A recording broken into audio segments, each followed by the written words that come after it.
40 years later, in the wilderness of Mount Sinai, an angel appeared to him in the guise of flames of a burning bush. Moses, not believing his eyes, went up to take a closer look, and he heard God's voice. "I am the God of your fathers, the God of Abraham, Isaac, and Jacob." Frightened nearly out of his skin, Moses shut his eyes and turned away. And God said, "Kneel and pray.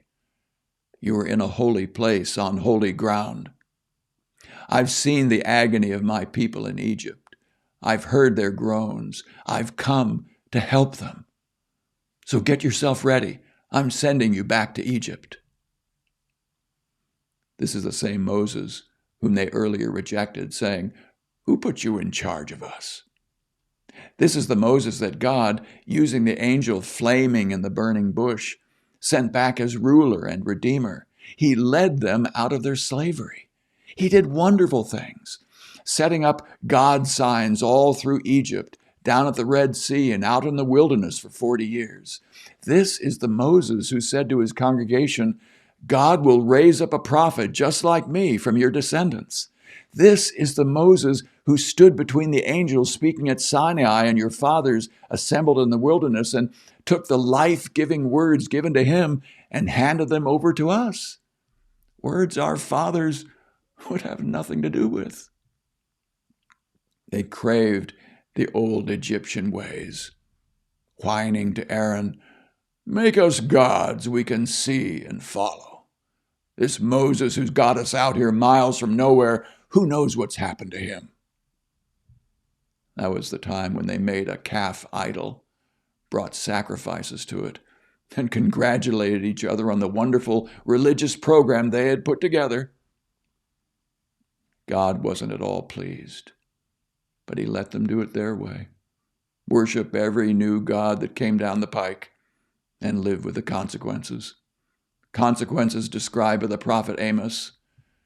"Did you bring me offerings of animals and grains in those 40 wilderness years, O Israel? Hardly.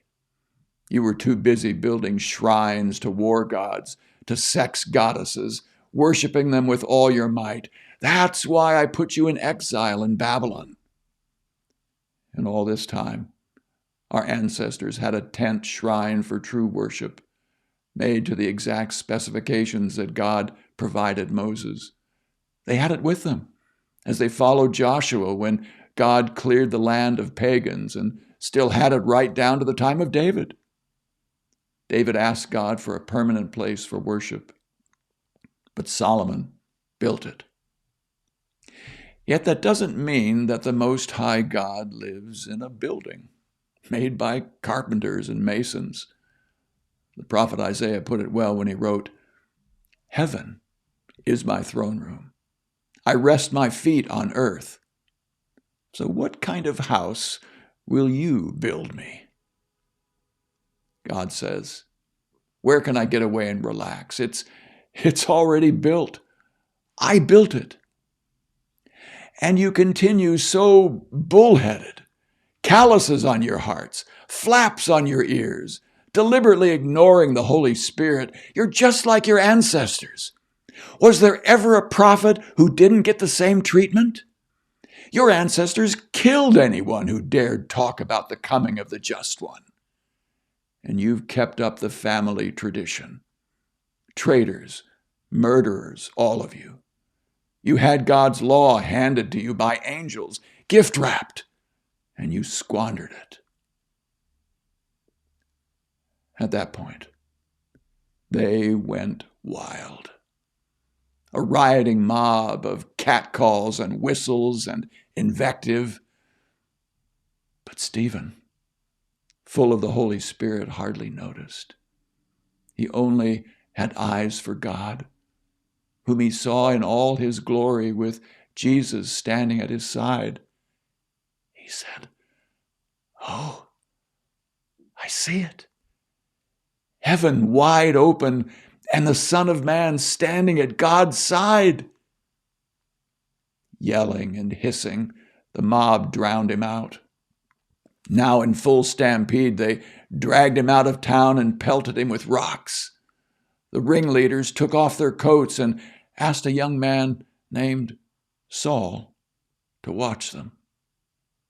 As the rocks rained down, Stephen prayed, "Master, Jesus, take my life."